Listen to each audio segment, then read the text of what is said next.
Hello and welcome to our tutorials. आज की video में हम बात कर रहे हैं आईओटी में दूसरी लेयर के प्रोटोकॉल्स की, which is the protocols of network layer. Network layer पे इसेंशियली तीन प्रोटोकॉल्स हैं, जिनमें से दो वो हैं जो इंटरनेट में बहुत दिनों से, बहुत सालों से इस्तेमाल हो रहे हैं, and you are pretty much aware of all those two protocols. जो तीसरा प्रोटोकॉल है वो स्पेशली लिखा गया है आईओटी के लिए, तो हम तीनों को समझ लेते हैं। Let's first talk about the first one, which is IPv4. So what is IPv4? See, IPv4 और IPv6 ऐसे दो प्रोटोकॉल्स IEEE वालों ने बनाए जो बेसिकली कनेक्टिविटी के प्रोटोकॉल्स नहीं हैं। इनफैक्ट हमने पिछले वीडियो में जब लिंक लेयर के प्रोटोकॉल्स की बात की थी, हमने ये समझा था कि वो प्रोटोकॉल्स कम्युनिकेशन नहीं बताते, वो प्रोटोकॉल्स बताते हैं कि कैसे दो डिवाइसेज या दो मशीन्स कनेक्ट होंगी।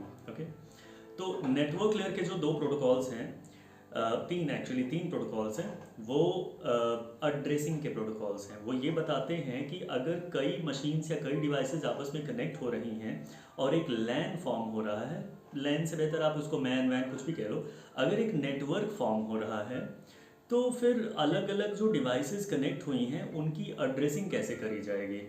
क्योंकि जब कम्युनिकेशन करना होगा तो ये स्पेसिफाई करना ज़रूरी होगा ना कि कौन सी मशीन से डेटा जा रहा है, कौन सी मशीन को डेटा पहुंच रहा है, कौन सी मशीन किस मशीन को डेटा भेज रही है। You know, this identification can only be done by using some sort of addressing mechanisms और व्हाटएवर। तो IPv4 और IPv6 ये दो एड्रेसिंग मैकेनिज्म के प्रोटोकॉल हैं, जिनमें से IPv4 आप कह सकते हैं कि पुराना प्रोटोकॉल है और बेसिकली ये 32 बिट का एक एड्रेसिंग मैकेनिज्म बनाता है। जब मैं 32 बिट कह रहा हूँ तो थोड़ी सी यहाँ पे मैथमेटिक्स है, आई होप आपको समझ में आ जाएगी जिस तरीके से मैं इसे बता रहा हूँ। थोड़ा सा बाइनरी का प्रायर नॉलेज होना भी ज़रूरी है आपके लिए, स्पेशली IPv4 IPv6 को समझने के लिए।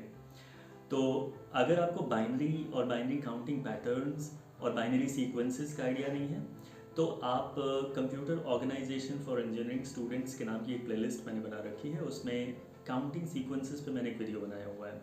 आप go and watch that video and you will be ready for understanding IPv4 and IPv6। तो अगर आपको बाइनरी सीक्वेंसेस का पता है तो फिर चलिए आगे बढ़ते हैं, अगर नहीं पता है तो आप वहाँ जाके उसे देख करके वापस आ सकते हैं इस वीडियो में। तो IPv4 जो है वो 32 बिट का बाइनरी एड्रेसिंग सीक्वेंस है, and when I talk about 32 bit binary sequence तो आप समझ सकते हैं कि टोटल पॉसिबल एड्रेसेस जो IPv4 के ज़रिए जनरेट हो सकते हैं वो 2 power 32 हो जाएंगे।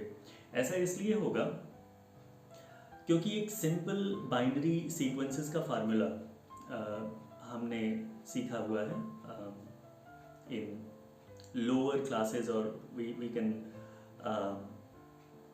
Recall from the studies of foundations of computer science. Computer science की जो फंडामेंटल्स होते हैं उसमें बाइनरी सीक्वेंसेस का एक आइडिया दे दिया जाता है। तो अगर वो चीज़ रिकॉल हो रही हो तो मैं आपको एक सिंपल एनालॉजी बता रहा हूँ कि अगर आपके पास एक बिट ऑफ बाइनरी है तो फिर आप उससे कितने मशीन्स को डिफरेंटली एड्रेस कर सकते हैं। For sure there can only be 2 machines that can be addressed using one single binary digit. एक को आप 0 कह सकते हो और एक को आप 1 कह सकते हो। बट अगर आपके पास 4 मशीन्स हो जाएं तो एक सिंगल बिट से बात नहीं बनेगी, क्योंकि इसको आप 0 कह लोगे, इसको आप 1 कह लोगे, इन दोनों को क्या एड्रेस दोगे? ऑलराइट, ये दोनों तो अनएड्रेस्ड रह जाएंगे। और अगर यही एड्रेसेस इन पे रिपीट कर देते हो तो ये 0 ये 1 फिर ये 0 फिर ये 1, तो अगर कोई डेटा 0 वाली मशीन को भेजा जा रहा है तो फिर इन दोनों मशीन्स को मिलने लगेगा, कोई डेटा 1 को भेजा जा रहा है तो इन दोनों मशीन्स को मिलने लगेगा। Isn't it ridiculous? तो अगर आपके पास नंबर ऑफ मशीन्स ज़्यादा हैं तो आपको नंबर ऑफ बिट्स भी एड्रेस में बढ़ाने पड़ेंगे। 2 मशीन्स थी तो 1 बिट से बात बन गई, अगर 4 मशीन्स हैं तो आपको फिर 2 बिट चाहिए होगी। This can be addressed as 00, this can be addressed as 01, this can be addressed as 10 and this can be addressed as 11। This is the simple formula of 2 power number of bits।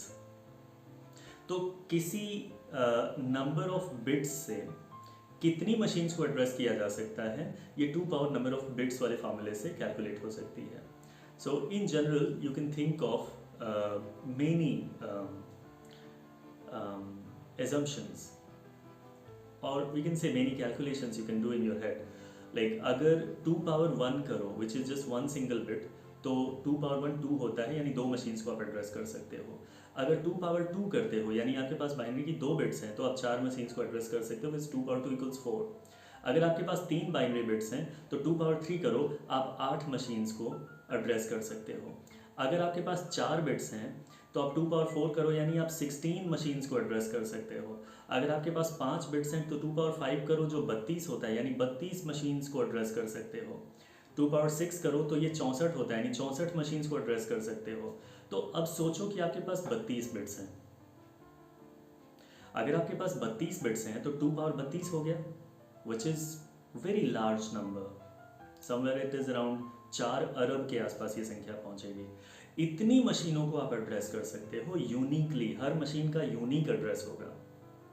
तो क्या आपको लगता है कि कोई ऐसा practically, सोचो भी कि क्या ऐसा कोई प्रैक्टिकली नेटवर्क बन भी सकता है जिसमें इतनी मशीन्स हो एक ही टाइम पे connected? It is 4 billion, somewhere around 4.5 billion, 4.25, 4.3 और समथिंग. इतने मशीन्स एक नेटवर्क में होंगे, क्या ये प्रैक्टिकली पॉसिबल है? दुनिया में अब तक इतने बड़े नेटवर्क्स नहीं बने हैं. चूंकि दुनिया में इतने बड़े नेटवर्क्स नहीं बने हैं आज तक, तो IPv4 हमारे लिए अभी छोटा नहीं पड़ा है, कम नहीं पड़ा है. और जो भी हम मल्टी मिलियन कंप्यूटर्स हैं, मल्टी मिलियन डिवाइसेस का भी नेटवर्क दुनिया में इस्तेमाल कर रहे हैं अलग अलग जगहों पे, तो भी IPv4 हमारे लिए सफिशिएंट है. क्योंकि 400 करोड़ 500 करोड़ कंप्यूटर्स का एक नेटवर्क में होना is beyond believe, right? At least अभी इस तरह की कोई रियलिटी नहीं बन सकी है.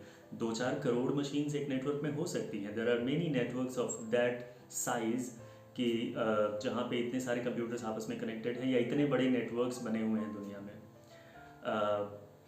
For an instance we can think about the networks of banking systems, especially those banks that have branches all around the world. ऐसे बैंक्स जिनकी ब्रांचेस पूरी दुनिया में फैली हुई हैं, उनके नेटवर्क सोचो कितने बड़े होंगे. बट फिर भी 4 करोड़ 5 करोड़ 10 करोड़ 20 करोड़ 50 करोड़ कंप्यूटर्स होंगे. और कितने होंगे? 4 अरब कंप्यूटर्स हो जाएंगे. You think so? तो IPv4 अभी भी हमारे लिए सूटेबल है, चल रहा है. And in upcoming couple of years I don't think कि ये कहीं कम पड़ने वाला है या छोटा पड़ने वाला है. तो ये तो हो गया 2 power 32 डिफरेंट यूनिक एड्रेसेस का मैकेनिज्म. अब आते हैं IPv4 के लिखने के तरीके पे. IPv4 बाइनरी में नहीं लिखा जाता. इनफैक्ट बाइनरी में इसे मशीन समझती है, बट एज ह्यूमंस हम इसे लिखते हैं डॉटेड डेसिमल नोटेशन में. Dotted decimal notation is very simple to understand. Dot से सेपरेट किए हुए डेसिमल नंबर्स. तो अगर ये 32 बिट का है तो इसके 4 टुकड़े कर लिए जाते हैं. एक्चुअली 8 बिट के, 8 × 4 32. तो 8 बिट के 4 टुकड़े कर लिए जाते हैं. और हर जो 8 बिट का एक टुकड़ा है, 2 power 8 विच इज़ 256, तो ये 0 से 255 की रेंज में रहता है. यानी जो 4 टुकड़े IPv4 के लिखे जाते हैं डॉट से सेपरेटेड, उसमें हर टुकड़ा 0 से 255 के बीच में हो सकता है. It may be 192.168.11.23. तो 192 भी अगर आप देखो तो 0 से 255 के बीच में है. 168 ये भी 0 से 255 के बीच में है. 11 अगेन 0 से 255 के बीच में है. .23 तो 23 भी 0 से 255 के बीच में है. सो ये जो चारों पार्ट्स होते हैं IPv4 के, ये 0 से 255 के बीच में ही होते हैं. And this is how IPv4 is written and understood by a common man. But computers उस नंबर्स को, उस IP एड्रेस को जो डेसिमल नंबर सिस्टम में लिखा गया है, बाइनरी में कन्वर्ट करते हैं एंड देन समझते हैं. Alright, so this is what is IPv4. And if you talk about IPv6, तो देखो वही एड्रेसेस के छोटा पड़ जाने, कम पड़ जाने वाली बात पे हम वापस आते हैं. अगर आप इतना बड़ा नेटवर्क बना ही देते हो कि IPv4 छोटा पड़ जाए, जो कि आने वाले कुछ सालों के बाद ऐसा लगता है कि पॉसिबल हो सकता है. And especially with the advent and with the arrival of IoT as a technology, जहाँ पे सिर्फ कंप्यूटर्स नहीं जुड़ेंगे, सारी हाउस होल्ड डिवाइसेज ही नेटवर्क से और इंटरनेट से जुड़ जाएंगी. तो फिर तो बहुत बड़ा नेटवर्क बनेगा ना. मल्टीपल टाइम्स बड़ा नेटवर्क बन सकता है। आप सोचो कि दुनिया में कितने घर हैं, हर घर में कितनी लाइट्स हैं, हर घर में कितने दरवाजे होंगे, दरवाज़ों पे लॉक्स लगे होंगे। अगर ये सारे लॉक्स, ये सारी लाइटें, ये सारे freezes, washing machines and toasters and juicer mixer grinders and everything, सारी इलेक्ट्रॉनिक डिवाइसेज अगर आईओटी में कन्वर्ट हो जाए तो हर एक डिवाइस को यूनिक एड्रेस की ज़रूरत पड़ेगी ना। फिर ऐसा लगता है कि शायद IPv4 का जो 4 अरब वाला साइज़ ऑफ नेटवर्क है, शायद वो कम पड़ जाए, उससे बड़े नेटवर्क्स बनाने पड़ जाए, राइट। तो उसके लिए हम तैयार हैं ऑलरेडी। IPv6 IEEE ने बना रखा है, which is 128 bit address. Just think about 2 power 32 calculation हम कर रहे थे, दैट गॉन बियॉन्ड 4 अरब और समथिंग, 4 बिलियन के ऊपर चला गया था। तो अगर 128 बिट्स होंगे तो फिर तो ये इम्प्रैक्टिकली वेरी लार्ज नंबर होगा कि इतना बड़ा नेटवर्क कभी बन पाए। तो IPv6 एक बहुत बड़ी संख्या कैलकुलेट करके बनाता है, क्योंकि 128 बिट एड्रेस है। 2 power 128 बहुत बड़ी संख्या बनेगी। बट हाँ, एक तरह से इसका एक परसेप्शन बना लिया गया है कि जब IoT जैसी टेक्नोलॉजीज आएंगी तो शायद IPv6 का फुल यूजेस हो पाएगा, ऑलराइट। तो IPv4 एंड IPv6 ये दोनों एड्रेसिंग के प्रोटोकॉल्स थे। IPv6 पे एक बात और बता दूं, अगेन कंप्यूटर की अंडरस्टैंडिंग तो बाइनरी में ही होती है, बट लिखा IPv4 को मैंने क्या बताया था, डॉटेड डेसिमल नोटेशन में, डेसिमल नंबर सिस्टम वाले नोटेशन में। बट जो IPv6 नंबर्स हैं वो हेक्साडेसिमल नोटेशन में लिखे जाते हैं, और 4 हेक्साडेसिमल डिजिट्स के 6 टुकड़े बने होते हैं और इनको कॉलन से सेपरेट किया गया होता है। So this is how an IPv6 address is written. तो IPv4 एंड IPv6 में ये डिफरेंस था। अगर बात करें एक तीसरे प्रोटोकॉल की नेटवर्क लेयर के, which is known as 6LoWPAN, तो 6LoWPAN बेसिकली IPv6 को इस्तेमाल करके IoT के लिए ख़ास तौर पे बनाया गया एक एड्रेसिंग प्रोटोकॉल है।